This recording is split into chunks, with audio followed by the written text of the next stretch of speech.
mi infancia, que sepáis que fue una buena infancia. Muy buena infancia, con 8 años me dieron mi primer beso. No era el señor que yo me esperaba, pero fue bonito. Y era un niño muy bueno, aunque de vez en cuando me llevé alguna hostia, cosa que agradezco. Es decir, yo soy muy fan de esos padres que de vez en cuando le sueltan un buen hostiazo a su hijo, pero en plan buen rollo, ¿sabes? No, para quitarle la tontería. Estos niños repelentes, estos niños pesados, estos niños chillones que te dice la madre, no, es que el niño es un poquito trasto, el niño es Satán, señora, el niño es Satán. Pues, coger a un niño, ven aquí, y zasca, y toma vaina loca, toma y zasca, ¿sabes? Es decir,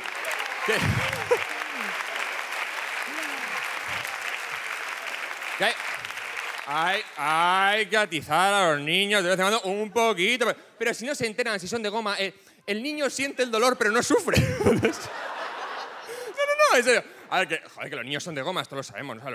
Los niños se dan unas hostias, madre mía, qué hostias se dan los niños. Y se levantan del suelo como si nada, ¿eh? Que yo los veo jugando y alucino, digo, madre mía, no me extraña que en algunos países los manden a la guerra. Esta gente es inmortal, por el amor de Dios. Bueno, y... ¿Más?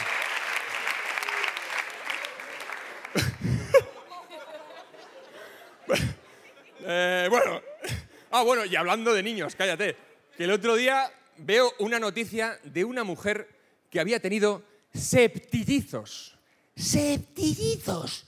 Mira, os lo digo con la mano en el corazón. He tenido menos gente en alguna de mis actuaciones.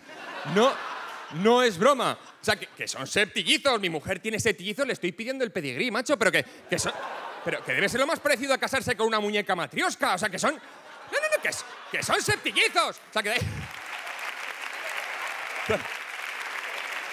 ¿Qué entendéis? Eso... O sea, pero que eso... Ahí no para de salir gente. Eso es un coche de payasos. Es decir... Pero... Yo te...